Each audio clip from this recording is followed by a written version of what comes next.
días, un feliz sábado, queridos amigos y hermanos, presentes en esta transmisión en vivo de la Escuela Sabática. Estamos hoy en el 13º sábado del tercer trimestre del 2021.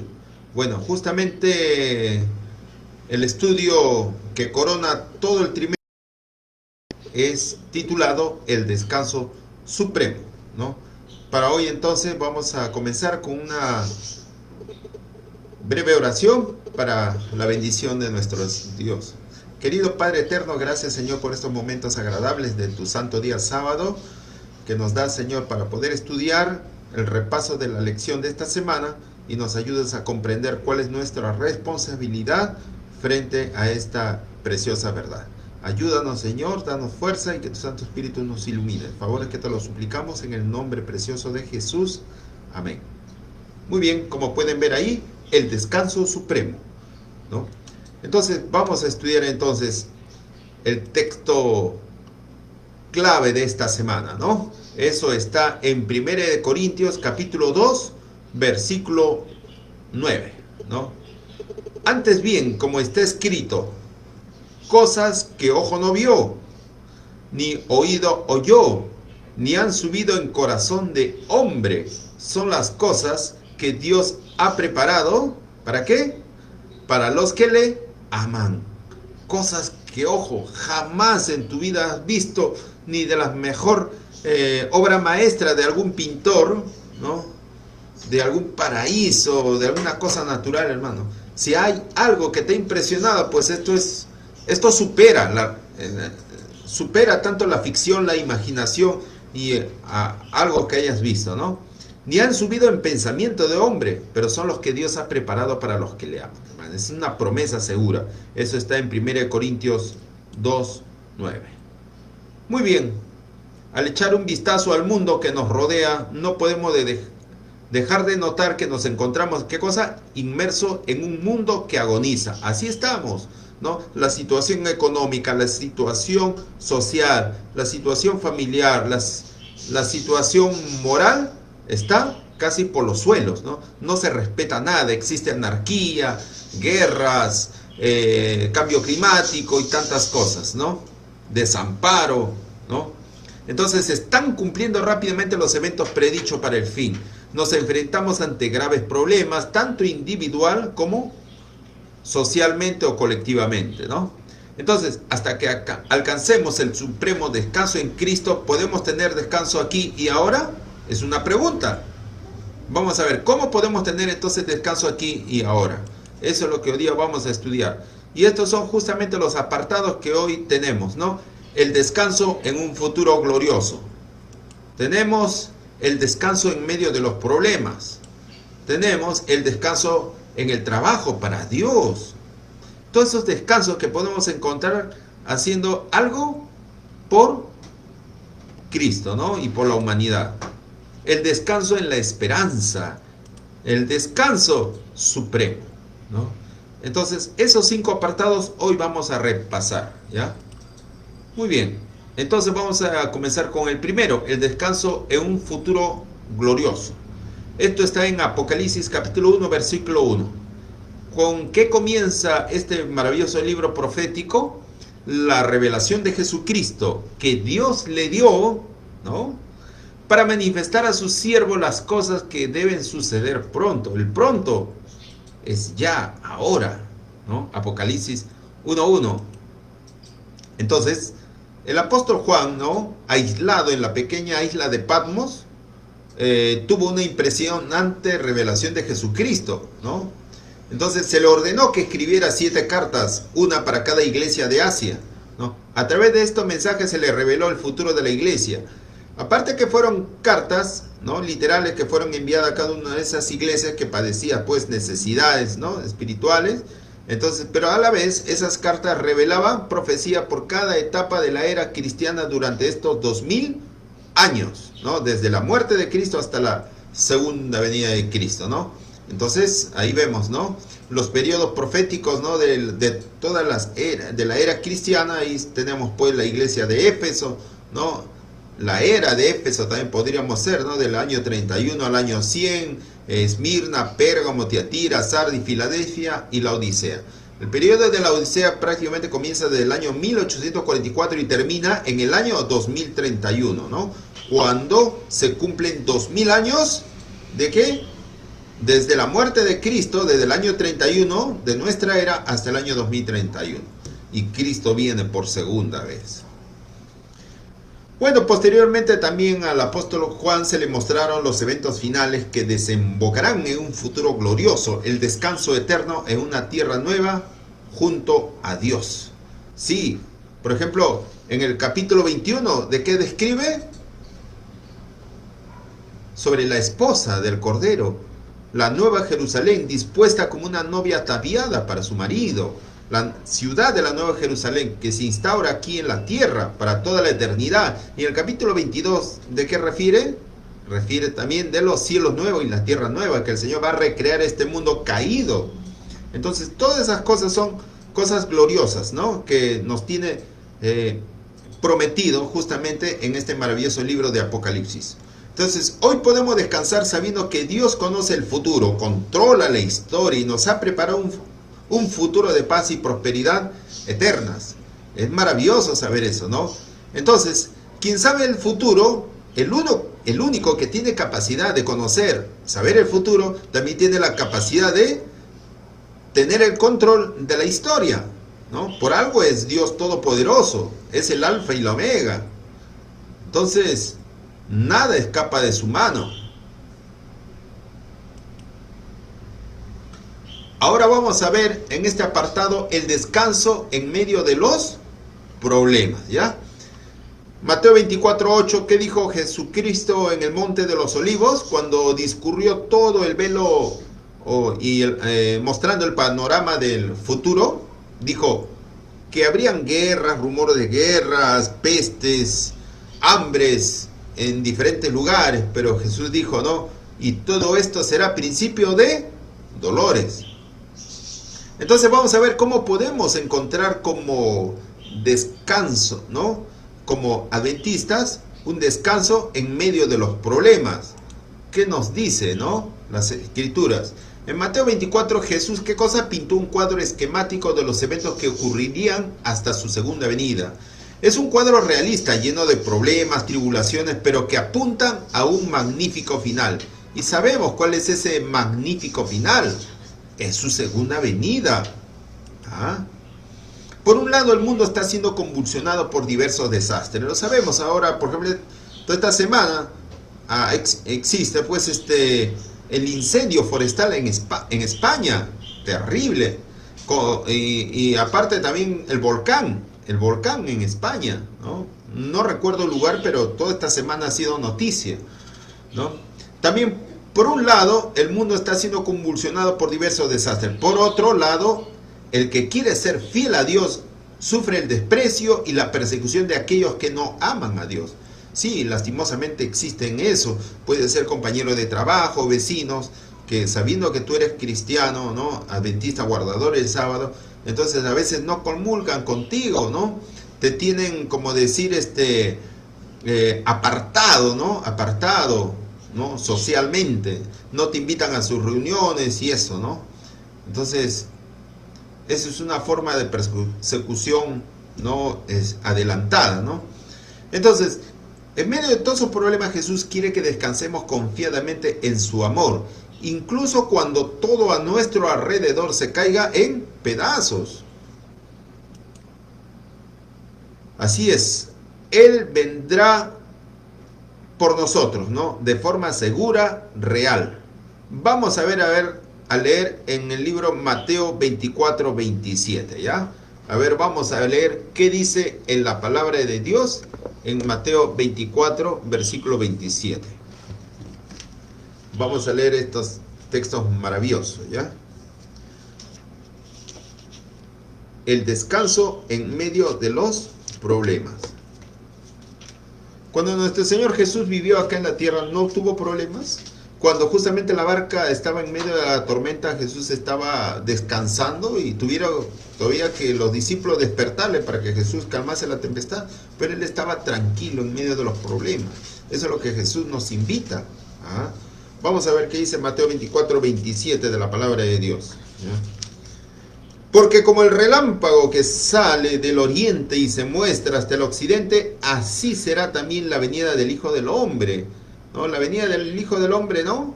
Va a ser tan visible como el relámpago que se muestra, ¿no?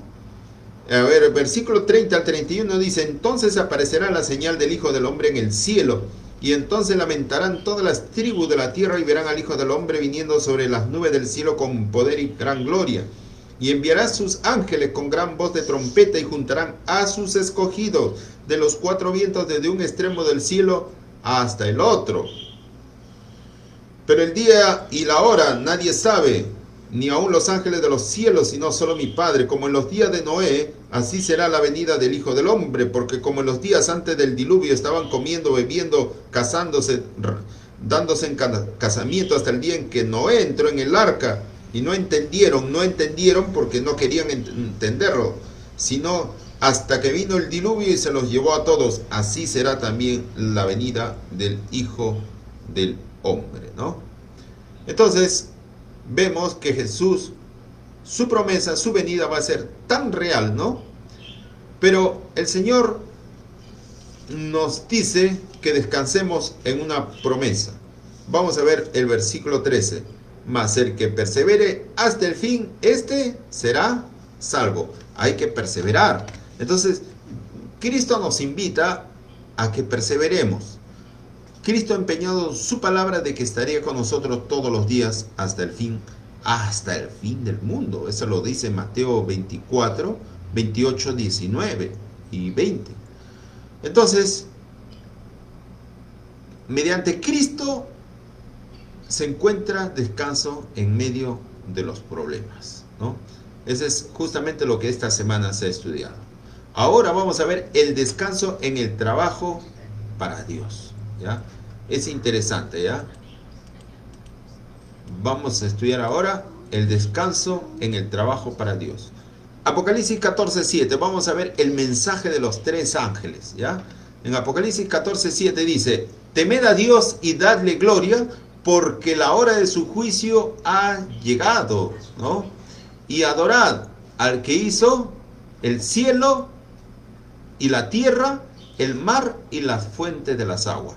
Entonces aquí el Señor, mediante el mensaje de los tres ángeles, nos está invitando a que en nuestra vida demos gloria a Dios, porque la hora de su juicio ha llegado. ¿Cuándo comenzó el juicio?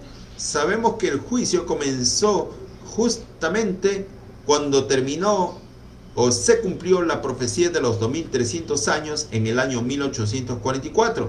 Dijo el ángel al profeta Daniel: después de 2300 años el santuario sería purificado, y el santuario está en el cielo, donde Cristo justamente ascendió y comenzó a oficiar como sacerdote y sumo sacerdote. Entonces de ahí en la tierra se da ese mensaje, que nos preparemos, porque la hora de su juicio ya comenzó con el juicio de los muertos y de los vivos. ¿Y qué debemos hacer? Debemos adorar al Creador, ¿no? Y justamente el cuarto mandamiento es el único de los 10 donde justamente nos hace recordar que debemos justamente acordarnos del sábado, ¿no? Porque en 6 días hizo el cielo, la tierra y el mar, y el séptimo día descansó. Y esto prácticamente, este pasaje del Nuevo Testamento, ¿no?, nos invita a guardar el sábado, porque eso honra al Creador de todas las cosas. Es interesante. Entonces vamos a ver el descanso en el trabajo para Dios. El descanso en Cristo no es una espera ociosa. Somos llamados a proclamar el Evangelio al mundo, a anunciar el juicio y a invitar a todos a adorar al Creador. Mientras que los que trabajamos fielmente para Dios tenemos descanso en Él, ¿ya? Los que trabajan para el enemigo no tienen descanso ni de día ni de noche. Eso lo dice también Apocalipsis en el mensaje de los tres ángeles. en Apocalipsis 24:11. Vamos a ver ese texto justamente. Dice así: y el humo de su tormento sube por los siglos de los siglos, ¿ya? Y no tienen reposo de día ni de noche los que adoran a la bestia ni a su imagen, ni nadie que reciba la marca de su nombre, ¿no? Es una tristeza, ¿no? Prácticamente el domingo es contrario al verdadero día de descanso. Y justamente acá existe una amonestación y una condenación para los adoradores del falso día de reposo, el domingo, que es la marca de la bestia. Dice que aunque ellos estén descansando el domingo climático, solamente es externo, pero internamente no tienen reposo ni de día ni de noche, como dice ahí el pasaje. Entonces es un engaño satánico de haberles dado y conferido un falso día de adoración del domingo, ¿no? Un falso día de reposo, lo cual en sus almas, esas personas que observan el domingo no tienen descanso en su corazón, ni en su alma, ni de día ni de noche. Eso lo dice Apocalipsis 14:11, porque no han entrado en el reposo de Cristo, ¿no? El sábado. Es una pena. Como dijo Jesús, proclamar el Evangelio eterno no está exento de problemas. Sin embargo, podemos alegrarnos, regocijarnos en que nunca habrá una situación en la que Cristo no nos brinde ayuda inmediata hoy, esperanza para el mañana y la promesa del descanso supremo en Cristo por toda la eternidad. Entonces, el Señor siempre nos va a acompañar en la obra misionera. Ahora vamos a ver el descanso en la esperanza. Vamos a ver en Primera de Tesalonicenses capítulo 4, verso 13, dice: tampoco queremos, hermanos, que ignoren acerca de los que duermen, de los que están muertitos, ¿no? Para que no se entristezcan como los otros, o sea, los malos, los que rechazan el Evangelio, ¿no? Como los otros que no tienen esperanza, ¿no? Entonces, esta esperanza en la resurrección, ¿no?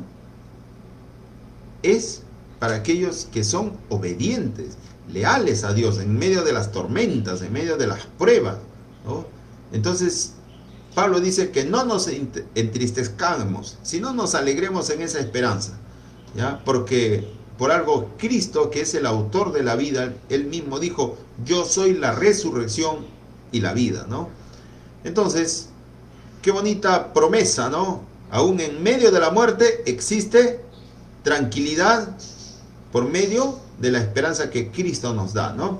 Entonces, ¿qué ocurre con los que duermen? Es decir, ¿están muertos? ¿Disfrutan ya del descanso final prometido por Dios? No, para nada, están descansando en la tumba, porque sabemos que la muerte es un estado inconsciente. El que muere, el estado de los muertos, es un estado inconsciente, ¿no? Es como que uno descansa en su cama, duerme, así es el estado de la muerte, ¿no?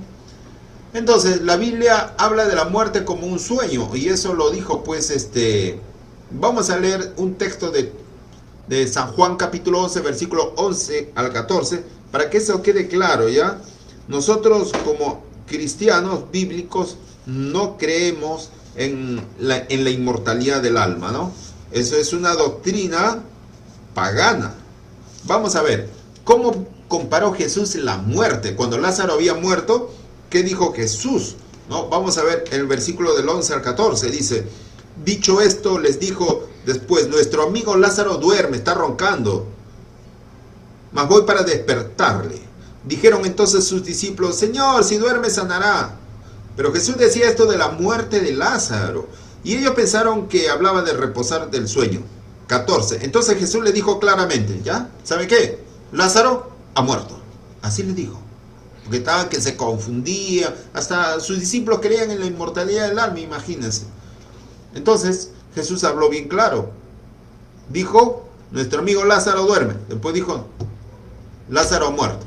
Entonces Jesús estaba enseñando que el estado de la muerte es como un dormir, como un sueño. Vamos a ver cómo compara también la muerte el profeta Daniel. Vamos a ver Daniel 12:2, ¿ya? Para que quede claro. Daniel 12:2. ¿Qué dice el pasaje de las Escrituras? El libro profético de Daniel del Antiguo Testamento dice: y muchos de los que duermen en el polvo de la tierra. Hermano, si tú estás vivo, serías tan loco teniendo una casa, un dormitorio, de dormirte ahí en la calle, en el desierto, toda una noche de frío. ¿Ah? Entonces pongámonos a pensar, ¿a qué se está refiriendo el profeta Daniel? ¿Muchos de los que duermen en la cama? No. Muchos de los que duermen en el polvo de la tierra serán despertados. Unos para vida eterna y otros para vergüenza y confusión perpetua. Bien claro. Entonces, uno no va a dormir en el desierto, ¿no? Estando vivo. Es una locura. Entonces se está refiriendo a la muerte, a todos los cadáveres que han quedado polvo, ceniza. Cuando Jesús venga por segunda vez, los llamará a la vida, a la resurrección para vida eterna. Para todos aquellos que se hallen inscritos en el libro de la vida del Cordero. Entonces, está bien claro, hemos visto que tanto el Nuevo Testamento como el Antiguo Testamento habla de el estado de la muerte como un sueño. Pero vamos más allá. Bueno, ya el profeta Daniel dice de que resucitará. Pero vamos a ver en el Nuevo Testamento, si alguien todavía desconfía. Vamos a ver en 1 Corintios capítulo 11, versículo 30, ¿ya? Para que quede claro. 1 Corintios 11, 30, dice así la palabra de Dios. Por lo cual, hay muchos enfermos y debilitados entre ustedes, y muchos duermen. Se está hablando de los enfermos y de los muertitos. Capítulo 15, versículo 6. Vamos a ver. Esto está escrito por el apóstol Pablo. Capítulo 15, versículo 6. Dice: y que apareció a Cefas y después a los 12. Versículo 4 y 5. 6. Después apareció a más de 500 hermanos a la vez, de los cuales muchos viven aún y otros ya duermen. Esto Pablo justamente estaba escribiendo más o menos ya pues en la década del 50, ¿no? Después de que aproximadamente Jesús ya se había vivido 20 años. Y justamente Pablo estaba diciendo a la iglesia, ¿no? Que más o menos Cristo se apareció a 500 de sus discípulos, de los cuales ahora, después de 20 y tantos años, algunos están vivos y muchos ya duermen, o muchos ya están muertos, de los testigos que vieron a Cristo, ¿no? Como 500 personas, ¿no? Entonces Pablo está hablando claramente ahí de que los muertos están durmiendo, ¿no? Bien claro entonces. Sin lugar a duda la muerte es un descanso. Apocalipsis 14:13 dice: bienaventurados de aquí en adelante los muertos que mueren en el Señor. ¿Descansarán de qué? De sus trabajos. Está hablando de la muerte como un descanso, como un dormir. Así es, hermanos. Entonces, sin embargo, no es el descanso eterno, ¿no? Es un descanso. Vamos a leer en Salmo 6:5. Salmo 6:5, vamos a ver. Dice la palabra de Dios, ¿no? Porque en la muerte no hay memoria de ti. En el sepulcro, ¿quién te alabará? Los muertos no alaban, hermano. Los muertos están inconscientes, ¿no? Entonces dice: en el sepulcro nadie te alabará. En la muerte no hay memoria de ti. Entonces vamos a saltarnos en Eclesiastés 9, versículos 5 y 6. Y con eso concluimos esa parte, ¿ya? Acerca del estado de la muerte. Es bien claro. Dice así: porque los que viven saben que han de morir, pero los muertos nada saben ni tienen más paga, porque su memoria es puesta en el olvido. También su amor, su odio y su envidia murieron ya, y nunca más tendrán parte en todo lo que se hace debajo del sol. Hermano, bien claro está que los muertos nada saben. Entonces, ni tienen más paga, ni tienen parte en esta vida de todo lo que se hace debajo del sol. Así que los muertitos no pueden regresar para hablar con sus familiares que están felices en el cielo, hermano. Entonces eso es mentira, eso es doctrina pagana, ¿ya? Entonces, en muchas tumbas vemos grabado las letras RIP, ¿no? Descansa en paz, ¿no? Los creyentes que ahora duermen descansan en la esperanza de ser despertados un día por su Señor. Así es, qué promesa, ¿no? En 1 Tesalonicenses 4:13, tampoco queremos, hermanos, que ignoréis acerca de los que duermen. Entonces ahora ya sabemos a qué se estaba refiriendo, de los que duermen, para que no os entristezcáis como los otros, o como los otros muertos, ¿no? Que no tienen esperanza. Ahora vamos a ver el último apartado, el descanso supremo. Esto está en Filipenses 4:4. Regocijaos en el Señor siempre. Otra vez digo, regocijaos. Pablo, que tuvo una experiencia sin igual casi, era perseguido por los judíos en diferentes países de Asia, ¿no? Fue encarcelado. Aún con todo eso lo que pasó, con todas esas experiencias amargas, como cristiano dijo, regocijaos, alegraos, sean felices, ¿no? Regocijaos en el Señor siempre, pase lo que pase. Qué maravilloso testimonio, ¿no? Entonces, supón que emprendes un viaje a un lugar donde nunca antes has estado, ¿ya? A un lugar donde nunca has estado, no tienes instrucciones, mapa físico, GPS, ni móvil para consultar un mapa electrónico, no lo tienes, ¿ya? Entonces, ¿sería un viaje relajante o el estrés te impediría hallar descanso durante el viaje? ¿Qué piensas? ¿No? O sea, estás en medio de un bosque y estás perdido. Estás perdido. Uno no puede salir de esa forma, ¿no? Entonces es importante tener instrucción, mapa físico, GPS, ¿no? Para saber dónde andar. Entonces, y así puedes tener un descanso, ¿no? Una tranquilidad. Afortunadamente Dios nos ha dado un mapa claro e instrucciones precisas para alcanzar la meta que nos ha propuesto. El descanso supremo junto a Él por la eternidad, cuando haga los cielos nuevos y tierra nueva, o también cuando Cristo venga por segunda vez.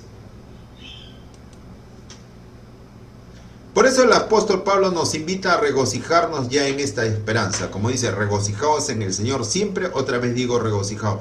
Más allá de nuestra situación actual, la pandemia que vivimos, ¿no? Un familiar querido, ¿no? Fallecido, ¿no? Entonces, más allá de nuestra situación actual, de las pruebas que enfrentamos, si permanecemos en Dios, en su bondad, en su amor y en su sacrificio en la cruz por nosotros, podremos regocijarnos en Él y tener paz para nuestra alma cansada. Para terminar, vamos a leer esta cita de la pluma inspirada en el libro del deseado de toda la gente, página 586. Cristo va a venir en las nubes y con grande gloria le acompañará una multitud de ángeles resplandecientes. Vendrá para resucitar a los muertos y para transformar a los santos vivos de gloria en gloria. Qué hermosa promesa, ¿no? Vendrá para honrar a los que le amaron y guardaron sus mandamientos y para llevarlos consigo. Cristo no los ha olvidado ni tampoco ha olvidado su promesa, porque es Dios. Volverán a unirse los eslabones de la familia. Cuando miramos a nuestros muertos, podemos pensar en la mañana en que la trompeta de Dios resonará. Aún un poco más y veremos al Rey en su hermosura. Un poco más y quitará toda lágrima de nuestros ojos. Un poco más y nos presentará sin mancha delante de su gloria con gran alegría. ¿Quieres eso, amigo y hermano? ¿Ah? El Señor te está invitando, hermano, a regocijarnos en esa esperanza, en ese descanso sabático, hermano, en ese descanso. Muy bien, hermanos, que este estudio, que este repaso nos haya servido, pues, para poder ir con más fuerza, con más fe, ¿no? En ese consuelo, descansar en Cristo, ¿no? Ese es el descanso supremo. Cristo es nuestro descanso supremo, que va acompañado con el sábado. Si le amáis, guardad mis mandamientos. Vamos a culminar con una oración. Gracias, querido Padre Eterno, por este estudio, por este repaso que nos ayuda bastante y nos ilustra, Señor, cuál es nuestro deber, ¿no? Para contigo y para con nuestro prójimo. Ayúdanos, Señor, danos fuerza para poder seguir obedeciendo a ti antes que a los hombres. Gracias, Señor, en el nombre de Jesús. Te lo pedimos. Amén. Un feliz sábado y Dios lo bendiga abundantemente.